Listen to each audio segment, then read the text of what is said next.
চলছে আমাদের প্রিয় নেতাজি সংঘ পাঠাগার ক্লাবের অঙ্কন প্রতিযোগিতা। প্রতি বছরের মতো এবছরও আমাদের অঙ্কন প্রতিযোগিতা তুলে ধরা হয়েছে। আর এই হলো আমাদের প্রতিমা এবছরের শ্যামা পূজার। আর ঠিক উপরেই এই ভবনের উপরেই প্রচুর ছাত্রছাত্রীরা অঙ্কন প্রতিযোগিতায় অংশ নিয়েছে। আর এখন শেষের মুহূর্তে চলো তোমাদের ভিতরে গিয়ে দেখাই আমি ছোট ছোট খুদেরা কি সুন্দর আর্ট করেছে আর কত এখানে প্রতিযোগীরা এসেছে। অনেকেই এখানে আসার চেষ্টা করেছে, সময় মতো এসে পৌঁছাতে পারেনি। কোনো দুঃখ পাওয়ার ব্যাপার নাই, তোমরা আগামী বছর জন্য তৈরি হও। প্রত্যেকের আঁকা খুবই সুন্দর লেগেছে আমার। দেখো এখানে খুব সুন্দর বসে ওরা ড্রয়িং করছে আর প্রত্যেকেরই আঁকা খুব সুন্দর হয়েছে। আমার তো খুবই ভালো লাগলো। প্রতিবার আমাদের এই ক্লাব নেতাজি সংঘ ও পাঠাগার ধীরেন্দ্রকার সজনাপাড়ার এই প্রোগ্রামটা করে থাকে। খুব সুন্দরভাবে প্রোগ্রামটা হয়ে থাকে।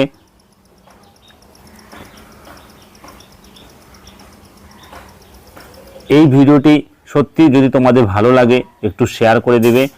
ইউটিউব থেকে দেখলে সাবস্ক্রাইব করে দেবে, ফেসবুক থেকে দেখলে ফলো করে দেবে।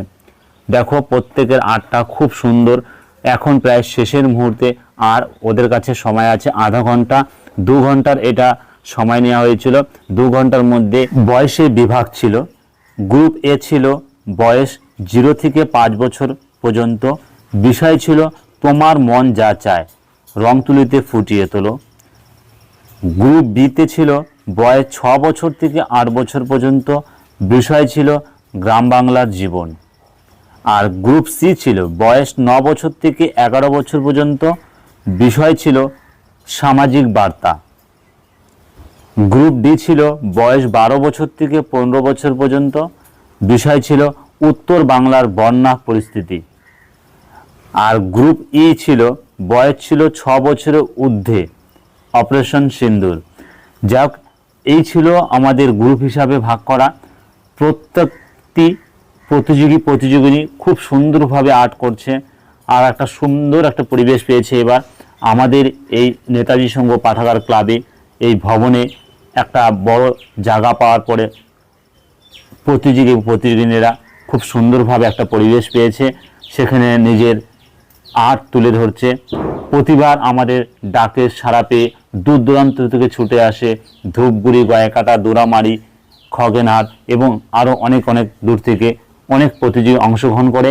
সত্যি খুব আনন্দের ব্যাপার যখন আমাদের ক্লাব মেম্বাররা এত পরিশ্রম করার পর এই ফলগুলো যখন পাওয়া যায়, খুব সুন্দর লাগে। তাই তোমাদের মাঝে শেয়ার করলাম। যারা এবছর আমাদের সাথে থাকতে পারোনি তাদের দেখার সুযোগ করার জন্যই এই একটি ভিডিও। এবং এই ক্ষুদে শিল্পীরা বড় হয়ে দেখবে, তার একটা প্রমাণ থেকে যাবে। দেখো এখানে প্রত্যেকটা খুব মনোযোগ করে। বর্তমানে ছবি আঁকা প্রতিযোগিতা যে অনুষ্ঠানটা করার একটাই বিশাল কারণ, সেটা হলো বর্তমানে ছোট ছোট বাচ্চারা মোবাইলের প্রতি প্রচুর আসক্ত হয়ে পড়েছে, যেটা ওদের ব্রেনটা কাজ করা বন্ধ হয়ে যাচ্ছে। কিন্তু এই ছবি আঁকার মাধ্যমে তাদের মস্তিষ্কটা, ব্রেনটা খুলে যাওয়ার অনেকটাই বড় অবদান থাকে।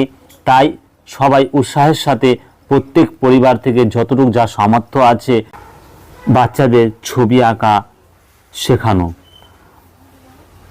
এই একটা সুন্দর একটা মুহূর্ত তোমাদের সামনে শেয়ার করলাম। এই 3টা রুম ভর্তি ছাত্রছাত্রীদের ভিড়। আর কিছুক্ষণ পরেই এদের অঙ্কন প্রতিযোগিতা শেষে এই আমাদের মহাদেব স্যার, আমাদেরই লোকাল আংরা ভাষার খুব সুন্দর প্রতিবার আমাদের ডাকে সাড়া দিয়ে উনি আসে আর আমাদের খুব নিষ্ঠাভাবে আমাদের এই পরিচালনা করে। বাচ্চারা খুব দেখো আনন্দের সাথে এই প্রোগ্রামে অংশগ্রহণ করেছে। বেশিরভাগ পরিবার থেকেই বাচ্চাদের সাথে এসেছে তার অভিভাবকরা। আর খুব আনন্দের সাথে বাচ্চারা দেখো উপভোগ করছে তাদের ছোট্ট একটি অঙ্কন প্রতিযোগিতার শেষ মুহূর্তে চকলেট দিয়ে তাদের হাসি মুখ করানো হচ্ছে। তারপরে তাদের টিফিনের ব্যবস্থা এবং তার ভারী খাওয়ার ব্যবস্থা করা হয়েছে। আর শেষ মুহূর্তে এই ছবিটা অসাধারণ, সবার আর্ট সবার অঙ্কন করার পর এই ছবিটি ওরা নিজে তুলে ধরছে। খুব একটা সুন্দর মুহূর্ত। অবশ্যই ভিডিওটা ভালো লাগলে তোমাদের কাছ থেকে শেয়ার চাই, আর ভালো লাগলে ফেসবুক থেকে দেখলে ফলো, ইউটিউব থেকে দেখলে সাবস্ক্রাইব। আর এরকম আরও নতুন ভিডিও পেতে চাইলে তোমাদের অবশ্যই প্রয়োজন একটা কমেন্ট, সুন্দর কমেন্ট করে যাও। চলো, thank you so much. Full video দেখার জন্য অসংখ্য ধন্যবাদ সবাইকে।